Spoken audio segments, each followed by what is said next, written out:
Disney finally did the thing. After a year of complete darkness, they finally brought back the Space Mountain Blue Light Tunnel in an all-new way. But that's not the only change. In the month Disneyland Space Mountain has been down for refurb, Disney has made multiple changes to both the queue and ride experience. It may not look like much, but trust me, there's a lot to unpack. Our friends over at LMG Vids already posted a side-by-side POV of what's changed in the ride. If you want a less analytical video and want to find out what changes you can see for yourself, I recommend you check them out first and then come back here later to see what you missed. The first part of the queue, from the entrance of the ground floor to the Alien Pizza Planet outdoor seating area, has stayed basically the same. Reaching the area above the defunct Magic Eye Theater, we can see there's a lot of construction that's going around in the queue. I personally don't really know what they're doing, but Dave over at Fresh Baked on YouTube had some interesting insight. I really recommend you check them out if you haven't seen them before, because by far they have the best coverage of news, rumors, and updates surrounding the Disneyland Resort on YouTube. I bumped into him after getting off Space Mountain, and he brought up that many of the construction walls are most likely for new lighting fixtures they're going to be installing around the Space Mountain queue, since that was reported in the patents over the last couple of months.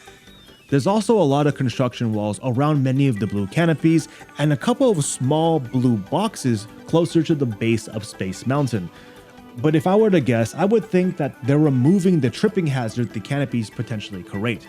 If you look at how it was before, there are these giant metal silver things that jut out into the middle of the pathway.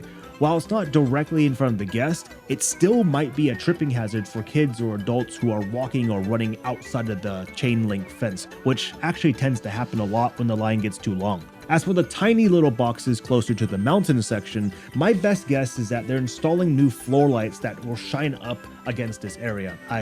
Maybe something, I'm not too sure. Moving on to the internal queue, we see our first major change in lighting.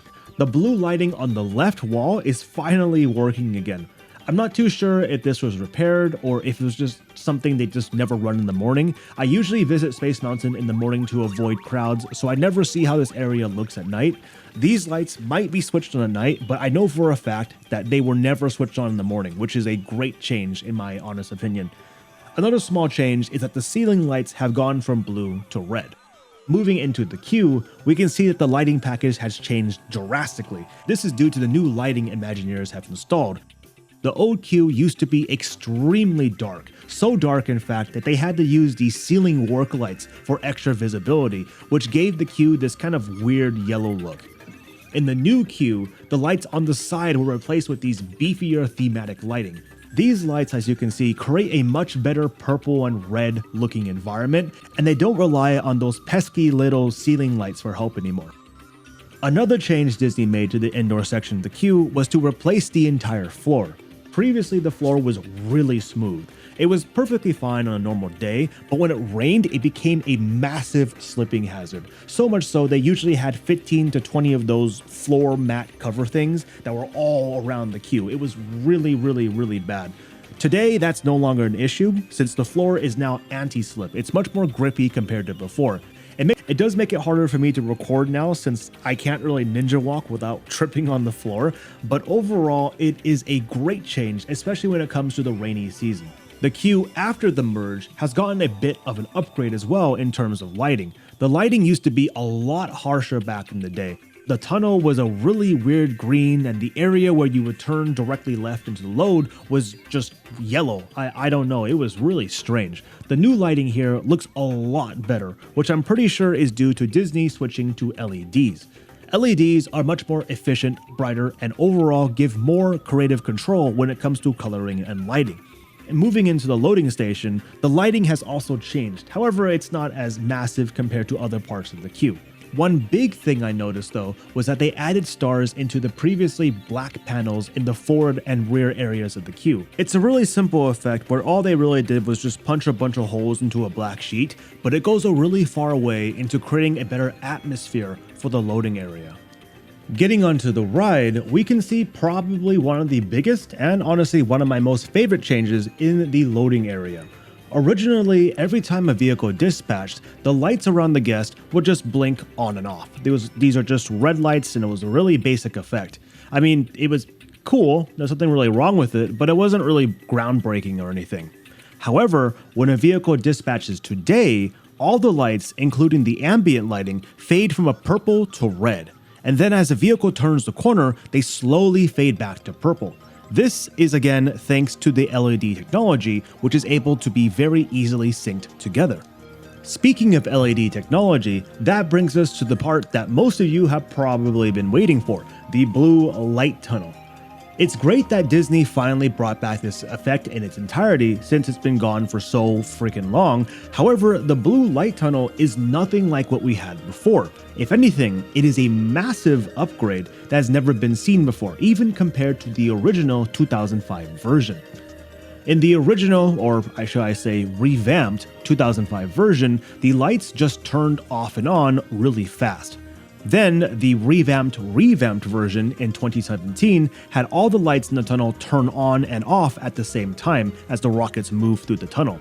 Then, lastly, the revamped version of the ride in 2023 turned off all the lights in general. The reason why Disney kept revamping this effect over and over and over was because at the time they were using incandescent light bulbs. These bulbs heat up a small metal filament until it gets hot enough to create light. While they can last a very long time if they just stay on, they are not really designed to flick on and off very fast. This causes them to burn out very quickly. Over the years, incandescent lights have become increasingly expensive to replace, which is most likely the reason why Disney has let the effect get in such a bad state. However, in this recent refurb, the blue light tunnel effect was changed to LEDs, which not only can flick on and off very fast, but also give Imagineers a lot more creative freedom. Along with being able to turn on and off very fast, LEDs can also change color and individually choose which module to light up. This allows Imagineers to create a sort of sweeping effect with the blue light tunnel. Here's a before and after slowed down video of the tunnel. On the right, you will see how the tunnel used to look before with all the lights switched on and switched off. The new effect on the left has each individual pixel inside of the light turn on and off, which creates this really interesting energy moving effect, which looks like the energy beams are actually moving down the tunnel.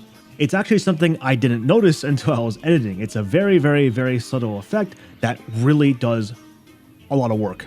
As the rockets travel further and further down the tunnel, the LEDs start flashing faster and faster, mixing in both blue and white lights.